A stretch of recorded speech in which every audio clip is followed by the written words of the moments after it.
Hi everyone, my name is Adesanya Samuel Ayomikun and welcome to Henosis podcast. And this is where we'll be talking about relationships with everybody. Not relationship with everybody, relationship with friends, relationship with colleagues, relationship with everybody in general. And on this show, my first guest is the Minister of God, Minister Seun Dede. Welcome, Seun. Nice to be here, my friend. Yeah. And you have a relationship with me, that's why I'm here. So Yeah, relationship with everyone, basically. So, my first question will be about your last album that dropped last year, September. Yeah. Worshipper's Journey. The Worshipper's Journey was How was the journey? The Worshipper's Journey was my first project, my first compilatory project after a long time. I have like a history with, releasing things and experiencing frustrations like the first release, only your family members hear it, things like that. We can talk about that. But yeah, my journey last year was very unique. Very early in the year, God had already said, this album project, you're going to work on it. And there were confirmations, people talking about it and everything. And we started the journey towards the album. And I just told myself that there's always this thing about us wanting to do our very best and shoot for the most excellent thing we can do. So as at August, because I knew the album was going to drop September, where I was with all the tracks, as at when I wanted to upload, I just did one final review, looked through, and I just said this album is ready to go. Because if you keep scrutinizing, you will always find something you want to adjust and all of that. So as at August, I just looked through and I was like, this thing is ready, and I put it up there. And I started the publicity in September. So yeah, thank God it's been a journey. You're my friend and we have a relationship. So you were part of the journey. You know how it was just working on that project. And I thank God because the project did what it did. Some of the songs were a blessing to people. It was a mix of different genres across different moods and feelings, and it was a good starting point for all the things that we have in mind in the days to come, basically. So that's what I can say about this Worshipper's Journey. So are we expecting more? We are now. Yeah, this year the album is. There's an album this year. Yes, now, and I'm saying it for the first time for everybody to hear that. Okay. The album dropping this year is called Ancient Wells, and we've been working on it. We've been working on it. Yeah, amazing. So I saw a couple of your friends on the album. We have Pastor Joshua Banjo, amazing man. Makaike, Apostle Emmanuel, Mumoy. Let's talk about your friends. Everybody. Yeah, we have Sisan, we have Coin Solar. Coin Solar. I featured them on the album in Yolo Onduru. And it was purely a friendship thing. It wasn't, I know that, so just agreement is agreement and business is business, but the relationship pool was what even granted the access in the first place to be able to work on that project, because there's a lot these days with featuring. And for me, one thing that has always been my own criteria for engagement is I must have that relationship with you, and two, your expression must have been a blessing to me. So if your expression is a blessing to me, which is what we have in a lot today, people whose expressions are a blessing, but you've not factored in how close you are or the level of access or what it will take, whether you have it to extend that collaboratory invite. I don't know if you get what I'm saying, right? So for me, the relationship was there, the friendship, the constant checking up and turning up for each other at, certain bus stops and things like that. And then when I needed that feature, like, oh, please jump on this project with me, it was very easy to just, and we just did it. One day, someone just it's not one day, because that's what some people are experts are doing. Not being in touch with you for 1 year or 2 years, and the next call you get, they are demanding something that, and all of that. And if they have veto power, it's veto power. If you have the veto, if you don't have the veto power. I want us to talk about that too. Relationships, like you don't keep in touch with me, but you want me to always be there. You just wants me to show up for you, and if I don't show up, it becomes a problem. If I don't show up, as who now? As what? Do you understand? If somebody who has not been in touch for a while is reaching out, the person needs to factor who they are to you. They need to factor the roles they've played.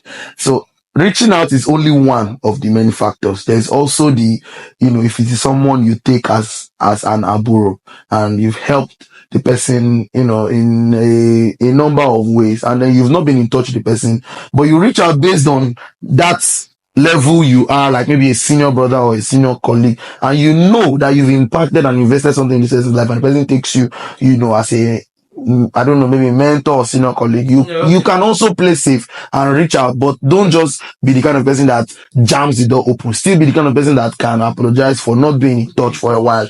Let that be the starting point. No vex, so say I never been in touch for a while, but alpha, this is what I need. And eventually the person just takes the apology and still takes your knee and helps her, but not that the person knows that it's just been a while, and then the person now calls and says, get this done. No, now. That's not how it's done. We are all human beings, and to an extent. I feel relationship is the biggest investment. Now, I'll be hearing real estate. Relationships too can give you the real estate. Relationship is the biggest investment. Relationship can get you anything. Relationship. And if I can call you my friend, I don't think it should be a one-sided relationship. I must get something for you. You must get something. You get. Yeah. If it is a mutual relation, friendship should be a mutual thing. If you're not giving me anything, then you're not my friend. You're just gaining from me. I'm not gaining from you. Yeah. I must gain from you. You must gain from me. That's when you can call it friendship. Yeah. So if it is a one-sided relationship, if all the energy is coming from one side, all the needs are coming from one side, it just gets tiring now, human beings, right? Exactly. If it's coming from one side, usually the incentive for a relationship to thrive further is that it's a two-way connection, it's two-way giving. One person is looking at what has been done and is already thinking of how to outdo what was done when it comes to turning up. And also, of course, there's still a place for understanding if there are times that the person doesn't meet up, but it doesn't now give that straight, go ahead to just keep, I say it generally and a lot that it's almost like the economy and the environment we are in has cultured people's mind for needs and what they can take and what they can take and what they can take, never factoring in what they can give. They are never factoring in what they can give. They just see it as, I don't have money to give. Money is not the only thing you can give. We're talking about the power of relationships. Really, the lowest currency of engagement is money, because money buys you something. So what buys you the money? Do you get? Yeah. A relationship is still one of the many things. There's a factor of the favor of God on your life, and let's not go there, but we are talking about relationships. So, I feel like people should start valuing what matters, because if you are friends with a rich person, the money you have to give will not be your valuable asset. It will be other things like your support. If you are a clearing agent that knows how to say the truth bluntly, and your friend appreciates you for that, that's what you bring to the table, and then you strengthen it as your exchange currency. And you understand. And then if you also need whatever you need as within the person's power to give, you understand. So. Yeah. That's where we are on valuable relationships. All right, let's talk about you and your friends. I know there is a clique. There's no clique. Let me mention them. There's no clique. I just see. We can call it a network. Okay. Yeah, let's call it a network. Pastor Joshua, Minister Paul Thomason. Yeah. Just like that. Yeah, there's definitely a network, and one of the major connecting factors is, music and ministry. Definitely, if different people are in the market trading, they may not necessarily all be friends, but they are all acquainted by that market and the trade that is going on there. So somebody can be a pepper seller here. Oh, I need onions. And he refers you to the onion person that he knows. They can be friends. and also they can just be acquaintances. So I feel like we are in that kind of network where we know that what most people are bringing to the table here is related to valuable things such as music, ministry, ethics, and all of those things in my space. Of course, among these people, I have close friends. I have the way relationships are. There is your three. Let me use this number system because I mean, even in Jesus' system of relating with his disciples, there was one special one, there were three, then there were 12, and then there were 36, and then there was the crowd of people. So you two, we have, some people also classify it as inner court, outer court, and most holy place. Sorry, outer court, inner court, and most holy place. So the idea is, who are your top guys? You know what they have done to earn that top spot, and you also know the sacrifice, because don't just let them be your top guys and you are not their top guy. Quickly go and do your review and look for a new top guy. So you know what they've done to earn that spot. You know what you've done to earn that spot in your life. And there's just this understanding that no, you guys are my closest buddies. And then followed by friends of friends that are also, it's a whole network. I mean, you don't know who is who's valuable, who can refer you for what. So the idea is love and honor all people. But you check the cadres and you know who is where. So for me, I have my top friends. I know you want me to call names, but No, I wouldn't want to. But trust me, you've already called Joshua. Joshua is one of my closest friends alive, literally. Apostle Emmanuel, those are my guys, and so many of my amazing guys right there at the top of colleaguehood and friendship, and then followed by the people right underneath who I still reach out to if we need to worship together, link up and have studio sessions. It's still very possible. And then there are those who are like really, really far away, and it's only when the opportunity avails. Yeah, so that's just where we are in my friendship. There's also the relationship with mentees. Let's talk about mentor-mentee. Mentorship. Hey, God. The mentee and the mentor. Exactly. You're a mentee to someone. Yeah. You're a mentor to some others. Exactly. It's a never-ending let's talk cycle. about the mentee part. You as a mentee. Yeah. Me as a mentee, I feel like this is such an important topic to address because it's going to be a blessing. I never picked mentors through popularity. Yeah, if it's popular to be a mentee to someone, I'm running away from there. You won't find me there. I never even had cause to pick as such because I've seen people say, I'm so worried, who do I pick as my mentor? So for me, it's that as you keep serving, as your life keeps unfolding, you meet people and you have cause to serve in different opportunities and platforms. And if you deem it fit, or the leader of that expression you are serving, to receive, and you can just discern by the Spirit of God has to help you, and you just know that this is someone that I would love to be under. And then usually God confirms with that mentor. This is my story. I have a lot of mentors, and I've heard people, my friends, say, "How you get mentors, like plenty mentors?" And I'm like, no, I didn't just sit down and say, this person will be my mentor, that person will be my mentor. It was service that connected me. So, and I'm a very good mentee. I was, and I'm still I feel like the cycle never ends. There should be no mentor that is not a mentee. Yeah. And there is no mentee that cannot get to the level of mentoring others, even while still learning from those who have gone ahead. Yes, it's basically the time spent experiencing life, and that person is in front, able to help you when you get to certain bus stops. If you've seen them do things, that possibility is endeared on your heart, and you know that it's easy to achieve those things. So yeah, so me as a mentee, I'm a good mentee. I keep in touch with my mentors. If it feels like after a season, I'm no more connected to that expression, I don't disconnect from them. Do you get? Yeah. If something happens and the expression we experiences a shift, and I'm no more as connected as I was to, maybe it's like, feels like maybe I graduated into a new, or life just took me somewhere. Yeah. I'm not disconnected from the visionaire of that place where I grew, that platform they have created. That was a platform for me to improve myself and everything. Yeah. So I can call the names of all my mentors. I keep in touch with them. I send text from time to time so that it doesn't feel like I'm far away. I know we're all busy doing our things, but I have seen mentors.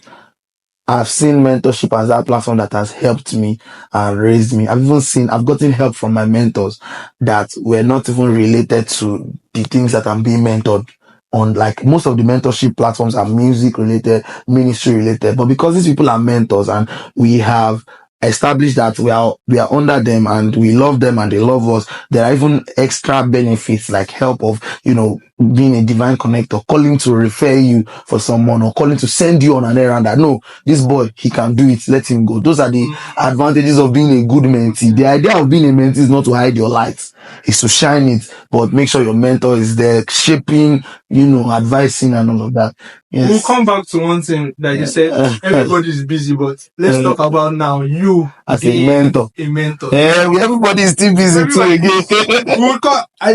Everybody is busy. It's not just a mentee thing, it's a mentor thing too. Even as a mentor, it's not like I'm stopping my life. For those that have reached out to say, oh, guide me, the little you've gotten, guide me. Maybe we should rephrase everybody is busy as everybody should keep being on the move, no matter what is going on. And it's been a journey for me as a mentor, but I'm not an old mentor. I'm a new mentor. So there have been a number of things I didn't get right starting that I'm beginning to see what God has in view for me and apply that to a coming generation. First is mentorship for me was always very sparse before, like, oh, whoever is connected here and there, and let's just do whatever we can do. But now God is telling me there's a structure with which that thing works. Let it be within the structure so that you are not outside the jurisdiction of whatever you're supposed to, because we've seen issues and pending cases of different things because of over outside structure relationship with mentees. So the idea now is there's a structure. If you fall into that structure, then whatever I have to give, I just pour it like a funnel and then it's going down. Whoever is in that system will receive of what I have to give. There is the idea of mentorship is what I have learned that I'm willing to show, both technically, not just spiritually, but spirituality is very important, and even experientially, everything related to the experiences I've had that I can share with somebody who's still coming and sees where I am as a place the person wants to be, that the person even maybe hopes to even surpass the doings, because through God has helped with these doings and he has raised us and is, still raising us. And the idea is because the harvest is ripe and the laborers are few, there is need for people to come and put their hands on deck and be growing on the job. Whilst their hands are on deck, they are growing. You don't have time to go and sit down somewhere and be saying, I want to do internship and all of that. No, your hands have to be on the assignment. And whilst you are still connected to mentors and growing and doing everything God has in store for you. So yeah, that's my take on my journey. We'll be men. That's my take on my journey as a mentor. And I believe respect is reciprocal. I'm not tendering the respect. It's called courtesy. My mom taught me this. It's the respect you have for somebody because the person is your fellow human being. Start from there, right? And then when we see the cadres come into play, there still needs to be that respect for even yourself as a mentor, the kind of things you will not do, the principles around it, and then respect for every other person. The person is upcoming. The fact that you have to be able to extend that grace because the person is upcoming, because you cannot be an impatient mentor. I mean, you have to be somebody who can extend that grace because of the fact that that some of the struggles that they are claiming that they have now are things that you've passed through, and it's easy for you to just direct them. That's why you also need to keep in touch with your own mentors who have been there before you, so that when you get to some certain bus of say you feel like, I'm not sure I can handle this, but I have a mentor that's going to help you. That's your grand mentor. Yeah. Grand mentor. Yeah. So that traffic. So that's that on mentorship, basically. So another thing is everybody is busy. So there's now one thing I think, will I say I don't know if it's Nigerians are used to it or everybody. Busy is a relative statement, by the way. Some people are busy doing nothing. Some people are busy, no progress. Okay. Some people are busy in the wrong place. It's like running miles in the wrong. No, I'm talking about I don't reach out to you. Yeah, unavailability. Unavailability. Yeah, I've been busy. Now, some people don't understand that, okay, you've really been busy and maybe reaching out is... It's tough. It's tough because you've talked about traffic already. You know, once there is traffic, even generally on like a website, like when people are trying to get their ballot for hostel, I mean, because of the traffic on the site at that time, everybody cannot be answered. That's Unilag. I didn't call any name of any school, but I'm just saying that when one is in a position where there's a kind of traffic in communication with people, it leads to that dimension that makes someone easily even get fatigued. Whereas, so someone like me, sometimes the phone buzz is more these days of something I'm not too happy hearing than before. I'm not saying that you should be unhappy with the phone calls you get, but I'm just saying because of the constancy of reaching out, that's where we now started putting in the structure of who are the people that can talk on our behalf. Where is the PA? Where is there's somebody in admin and management and all of that. It's not related to just status. It's related to if you feel like there's a traffic jam and there are people who can help out with the communication. It's going to take a while to transit, but eventually it's something good because eventually we are the truth about that business is that it is purpose related. The business there has to do with things like me being on stage ministry, has to do with things like resting. Sometimes I rest and the data is on. So you text, you see double tick, you think I'm awake and I'm ignoring, not knowing I'm asleep. You get all those kind of things. So it's a very dicey topic. But one of the things I've done is every time I have the chance to communicate, I put my all into that communication. So I'm someone who may not give you that constancy of communication. You need to end that constancy of communication. But why is it not just available? No, but what I'm saying is when the person now finally gets access for a communication, I put my all into it. I don't know you, I know you. I put my all into making sure that experience is the experience that you can tell that no, I got what I got. Yeah. And then of course I can't give it every time because I'm busy. Everybody's trying to collect and everything and stuff. So yeah, I think we should just have people who understand and can extend that grace. And even the people who are experiencing who are the coordinators of the traffic jam, like people like us that they're always trying to reach out to and all of that, there should also be that extended grace to ourselves that we are doing our best every time. Someone like me, I can't really feel so bad like that, except it was an intentional separation. I feel like if I'm not available, I do my best every day to respond. I do my best. I respond every day to at least 400, 500 people you get. So, and then if you're not among the 400 that answer today, you can be among the 400 tomorrow. You can be among the 200 next tomorrow. Eventually, and I say this very regularly, purpose is the fastest fuel for connection. Yeah. The relationship we have started with service. It made it easy to remember you for a certain value and made that connection always available. Right? There are people who what they just want is the good afternoon, sir. After the good afternoon, I say good afternoon. What next? Exactly. Then that's hi. Okay, how far? What next? Where do we go from here? And of course, I'm busy. I don't have time. Once I see good afternoon and it's not looking like it's going anywhere, I'm like, there are a lot of people down. And then by the time you send like 4 good afternoon, you are not happy. Intending to get this service and I want to pay, I have this budget. I'll be like, And then I answer, but good afternoon, good evening. Hi sir. Hello sir. They play.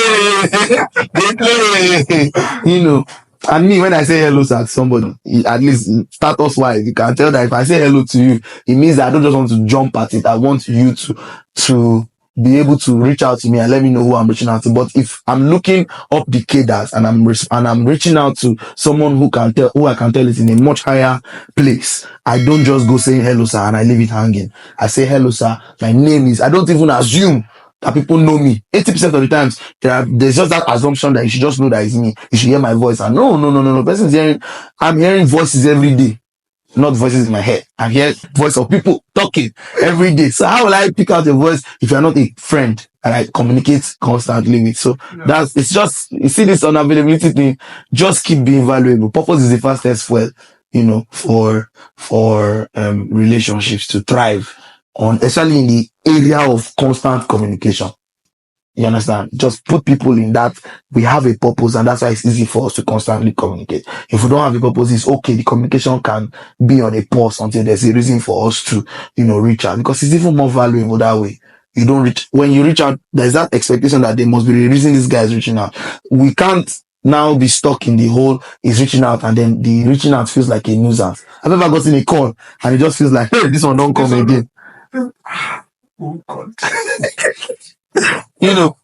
I don't want to be this one don't come again. I want to be, when I'm reaching out, that. See, every time you call someone, you ask for daily 2K. Do you get, let's not go there. Okay. It's just constancy of communication, basically. So yeah, that's that about communication. It's something that needs to be studied, perfected, learned. The arts of reaching out. This generation we're in, there are a lot of things you have to learn that you would not be taught in class, in the school system. You need to, these are the kind of platforms that make it easy for you to stumble on the necessary type of knowledge for, your improvement as a person. Yeah.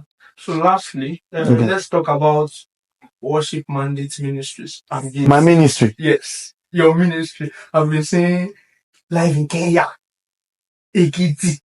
I saw one post somewhere and said Unilag is coming, or Joy is coming, this one is coming. What is, let's know. Let's know what's up, guys. Yeah. The call to, and I respect a lot of my colleagues who are yielding to the call of God in a certain dimension, because the first respect comes from the fact that I can see obviously that they did not call themselves. I'm respecting the God who called them and used results to back up what they are doing.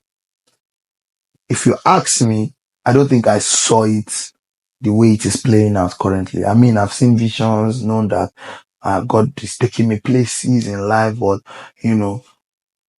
everything keeps unfolding. It's not fully revealed. Do you get? Yeah. It's coming in parts and parcels. It's like, just do what you're supposed to do in that certain level of life, and then when you're done with that the next chapter unfolds. And that's just where I am with ministry. It wasn't always worship mandate ministries. It wasn't always, at some point it was nothing, just a group of young people worshiping together in my house, and opened a WhatsApp group and yielding to the Spirit. Just to cut the long story short, to engage them in a different way. I've always been particular about the Word of God. I feel like if you calm down and learn how to sing, you can learn how to sing. So everybody can eventually, to a large extent, sing.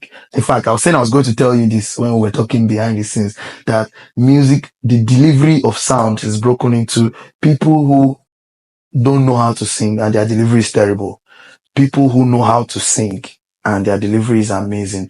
And then people of the presence. People who you can tell that this thing is being sponsored supernaturally. And I want to be in the third dimension of people who deliver from the presence. Yeah, not just from talent or anything like that. So back to worship mandate ministries. God now started giving the idea for WhatsApp group trainings. And then I started involving friends. I called Koinsola and Pastor Ayo Kegbenro to come teach on that group. And then they felt like, let's do this thing big, but let's not add people to our group. Let our own group be our own group. So we opened a new group. They all joined the new group, but we left the group open for everybody who wants to be a part of we called it Worship Conference. Now it's called the Worshipers World Conference, one of the major expressions of worship mandate ministry, still happening on WhatsApp. As God has given. And this was COVID period. So people joined. We got to 1,000 in the group. People just joined. And for like 9 days, the word of God was being taught morning, afternoon, and evening sessions. Some by me, some by friends. I can call a lot of names of people who I just texted and said, please, I have this WhatsApp group. Would you love to teach on the group? And when they posted the flyer that, oh, I'm teaching on Seun Dede's WhatsApp group, people will join again when this link is shared. And we just kept, growing in numbers. And after some while, we started transitioning and I started seeing the need to create, a structure. It's not just a structure because we've not just been called to sing. We've been called to minister the gospel. And I had this endearing towards the word of God. And we started trying to readjust the structure. Of course, when you start readjusting the structure like that, people who just thought it was all about singing start falling out. Like, oh, wow, I just came here to produce my song and go, things like that.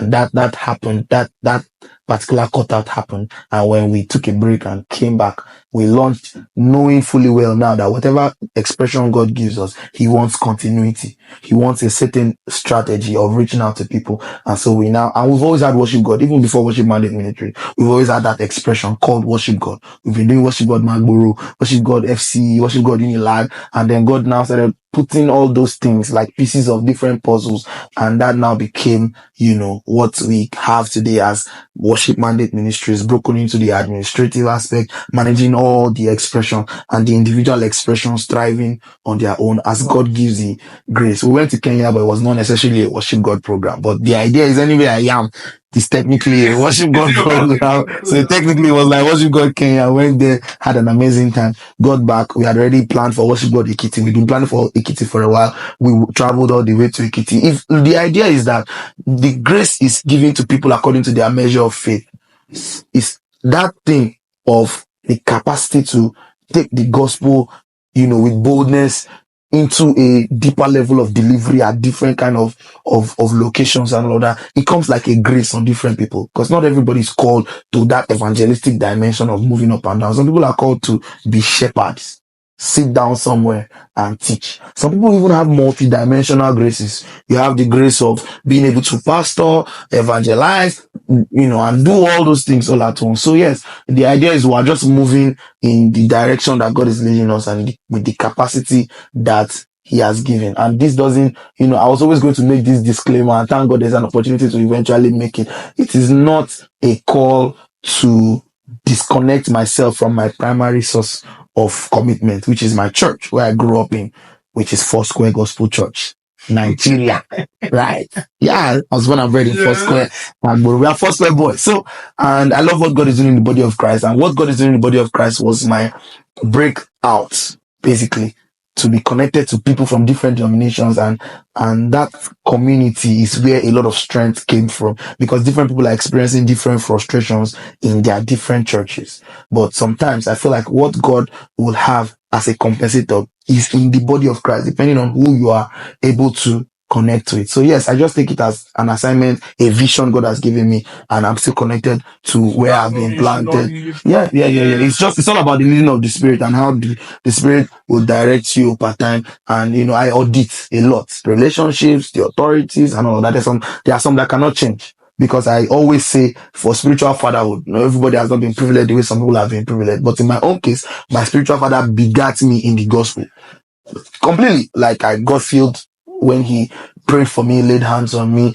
A large part of my first set of spiritual mentorship came from just being in church, listening to sermons, him directing me before I now came out into the world and connected with a lot of people. And this is my spiritual father who helped me when I was just getting admission and gave me all these things. So what other people who wake up and just feel, let me change my spiritual father, I cannot do that. I don't know where they get that mindset from. And even if your spiritual father did not begat you, but you find yourself there connected to a ministry and you submitted under the spiritual fatherhood of that ministry, you should understand that God has led your spirit there, and the requisite, submission that is needed should be applied there. But eventually, let everybody walk, in wisdom, because wisdom is profitable to direct. But yes, that's my 2 cents on how God has helped me through ministry, both my ministry and generally just ministry as Seun Dede. Yeah. Yeah. You've heard a lot in this short podcast. Thank you so much, Minister Seun Dede. Yeah, thank you for having me. I came ready for you. So, thank you, Minister Seun, and thank you for watching the Henosis podcast. Thank you for listening to this time. Thank you, and I'll see you next episode. We also have an amazing guest, and see you next episode. God bless. Bye.